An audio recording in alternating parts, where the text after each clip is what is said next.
que é compromisso e o que é teimosia. Não sei se para vocês também isso fica claro, mas existe lá.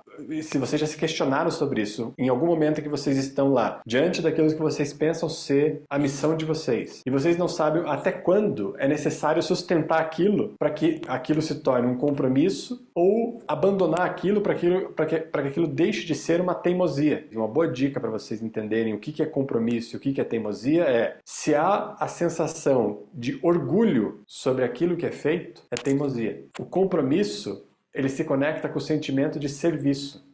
Então, nesse contexto paradoxal da vida, de um movimento que ocorre sendo motivado do infinito e que ocorre no indivíduo, a teimosia seria a onda nesse movimento achar que ela é onda fora do oceano, o que seria uma insanidade. Ela dizer, ok, agora eu existo independente do oceano, e trazer um sentido de eu individual diferente da sua fonte. Isso é uma insanidade, isso é teimosia. Isso vai gerar um tipo de orgulho, ou seja, um tipo de noção de si mesmo baseado num feito, na sua grandiosidade, naquilo que você pôde ativar, naquilo que você conseguiu fazer, ou se você só queria provar para si mesmo ou para outras pessoas que você conseguia fazer aquilo que você se propôs a fazer, e não tem a ver com compromisso. O compromisso tem a ver com o sentimento de serviço. Então, o compromisso, diante dessa experiência do movimento da vida, está sempre conectado com algo que você deixa para a vida, como se o objetivo de cada ação e de cada contexto fosse sempre a liberação.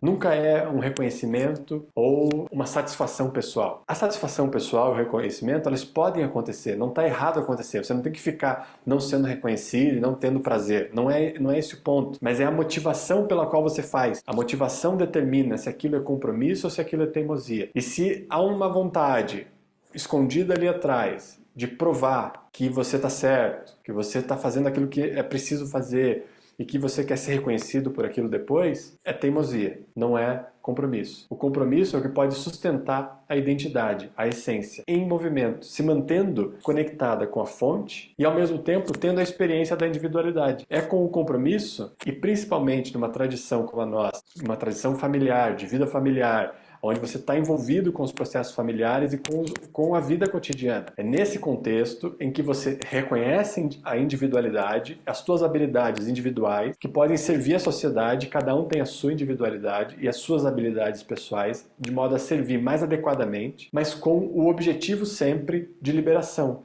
Então, o compromisso, nós poderíamos fazer aqui um paralelo, em que o compromisso é o contexto onde cada ato nosso é um asana. A gente poderia pensar assim, nesse sentido mais amplo, inclusive, que Patanjali está propondo para o yoga. Se cada ação tem um propósito, tem um direcionamento orientado por essa liberação total, e é nesse contexto que você vai conseguir ultrapassar as barreiras da dificuldade, porque elas vão sempre surgir, mas não como teimosia, e sim como a única coisa que precisava ser feita. Então é nesse contexto onde o compromisso se torna o caminho por onde você trilha e você realiza a missão. E a missão sempre direciona para o propósito da vida, e o propósito da vida é sempre a liberação de tudo, considerando o indivíduo. Então o indivíduo não está sendo desconsiderado. Por isso, essa discussão que nós iniciamos ali, desse paradoxo, serve bastante para isso, para esse contexto aqui. Você não desconsidera a sua vivência individual, mas você tem clareza da motivação. E isso tem a ver com o número 6 que nós estamos falando o ano inteiro. A clareza da motivação é que determina se aquilo é compromisso ou é teimosia. Então é importante você ter essa diferenciação, ou ao menos se questionar isso, e entender dentro do seu ambiente individual, das suas possibilidades de agir diante da vida com as suas habilidades pessoais, individuais, se você está usando aquilo para obter um reconhecimento, para provar algo, seja para você ou seja para lá quem for, ou se aquilo está a serviço sempre desse propósito essencial da vida, que é se manter em movimento, livre. Porque a teimosia, que vai gerar essa noção de orgulho, ela quer segurar a vida naquele contexto. Ela quer que aquele instante permaneça daquela forma e ele não mude mais. Ou seja, já está agindo em desacordo com a motivação natural da vida, que é Gobind, que é se manter em movimento. Se não há essa sincronia com essa percepção de que a vida é móvel, como a ideia do rio, se a gente fosse olhar para o rio, em que você cruza o rio e o rio se movimenta, e não é mais o mesmo rio em que você pisa, no entanto é a mesma pessoa pisando o rio, só que se movimentando junto. As duas coisas acontecem simultâneas. A sua missão é da mesma maneira. Você caminha se identificando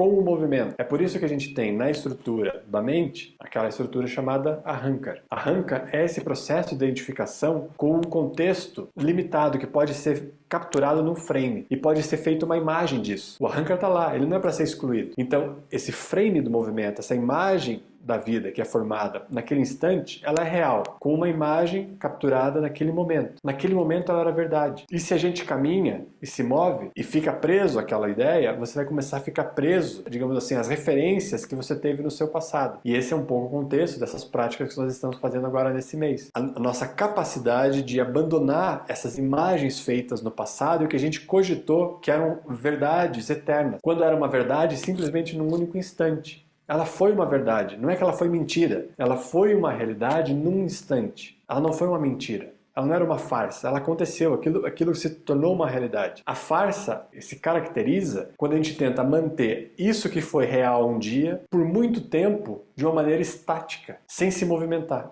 É aí que o irreal, o ilusório acontece. A manutenção daquilo que um dia foi verdade de uma maneira estática para que aquilo sempre tenha a mesma cara. E a vida já não é isso mais. A vida é o puro movimento, Gobind. Ela já é o movimento acontecendo. Então quando a gente começa a fazer muitas imagens e começa a manter essas imagens, e querer sustentar essas imagens como algo estático, e que aquilo não vai mais mudar, e que você não vai mais passar por questões ali para frente, e que você acha que já resolveu coisas, ou no sentido social, de que agora nós entramos num momento da sociedade que é melhor, e que você não vai enfrentar mais problemas, essa manutenção dessa ideia que foi formada em um instante, e que você tenta sustentar ela por mais tempo, é aqui que mora a ilusão.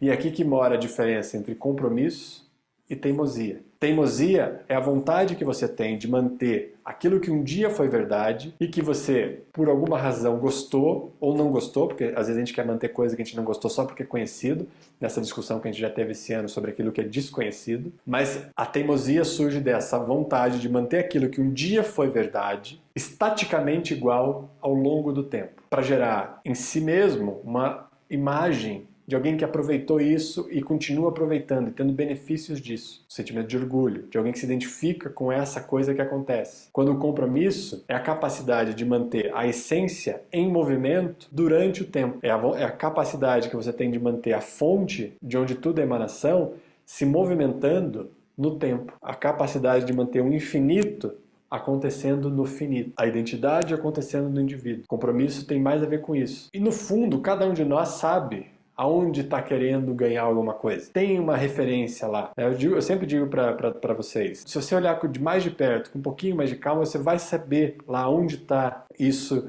que você não está querendo ver. Porque a intuição está sempre vigorando aí, como uma realidade. E ela pode ver. O problema é que quando vê esses processos que querem manter essa imagem acontecendo, assumem o centro de controle, o centro de comando e querem sustentar isso de uma maneira teimosa ao longo do tempo. Isso, inevitavelmente, é uma guerra onde o sofrimento vai acontecer. É isso que Buda vai dizer lá sobre o desejo, o apego, ser sofrimento. Porque essa vontade de manter algo que não é possível manter ao longo do tempo e que deveria estar vigorando sobre essa lei do movimento que sustenta a vida e que pode se gerar, se destruir e se organizar novamente o tempo inteiro. Essa é a lógica da trindade lá, das três deidades, Brahma, Vishnu e Shiva, que a tradição da Índia propõe. Essa capacidade que a vida tem de se manifestar, se organizando, se recriando e se destruindo o tempo inteiro. Então nada nesse sentido é estático. Tudo que é estático é falso, a não ser que o estático fosse o infinito, né? Porque o infinito é a única constante de tudo isso. É isso que sustenta, é